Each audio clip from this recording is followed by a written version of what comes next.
আসসালামু আলাইকুম ভাবি, ভালো আছেন? ভালো। হ্যাঁ, আলহামদুলিল্লাহ। কি হয়েছে সামনে আব্বু? সানোয়ার ভাই আপনার কি হয়েছে? খাওয়া দাওয়া খাইছেন আপনারা? হ্যাঁ খাবারে খাইছি, কেন কিছু হয়েছে? হ্যালো, কিছু হয় নাই। হ্যালো ভাইয়া, হ্যাঁ, কি হয়েছে? আরে সানু ভাই তো কিছুদিন যাবত অসুস্থ ছিল জানেন নাকি? হ্যাঁ কি হয়েছে?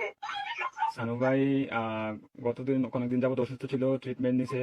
ওনার লো প্রেশার ছিল, অনেক ধরনের অনেক সমস্যা ছিল।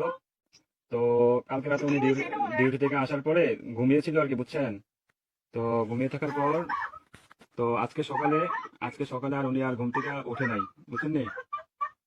উনি হ্যাঁ। আল্লাহর ডাকে সাড়া দিয়ে ওই পারে চলে গেছে, বুঝছেন নি? উনি আর বেঁচে নাই, বুঝছেন?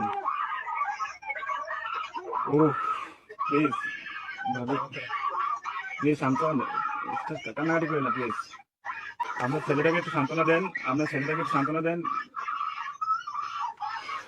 ভাবি প্লিজ প্লিজ, কান্না করেন না, সান্ত্বনা দেন। আপনার ছেলেটাকে একটু দেখতে বলেন।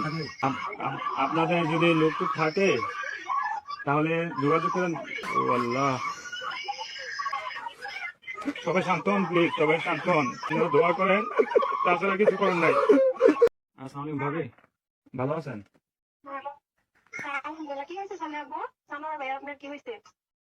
খাওয়া দাওয়া খাইছেন আপনারা? হ্যাঁ খাবারে খাইছি, কেন কিছু হয়েছে? হ্যালো, কিছু হয় নাই। হ্যালো ভাইয়া, হ্যাঁ, কি হয়েছে? আরে সানু ভাই তো কিছুদিন যাবত অসুস্থ ছিল জানেন নাকি? হ্যাঁ কি হয়েছে? সানু ভাই কয়েকদিন যাবত অসুস্থ ছিল, ট্রিটমেন্ট নিছে। ওনার লো প্রেশার ছিল, অনেক ধরনের অনেক সমস্যা ছিল। তো কালকে রাতে কি উনি হয়েছে এটা বলেন? ডিউটি থেকে আসার পরে ঘুমিয়েছিল আর কি, বুঝছেন? তো ঘুমিয়ে থাকার পর তো আজকে সকালে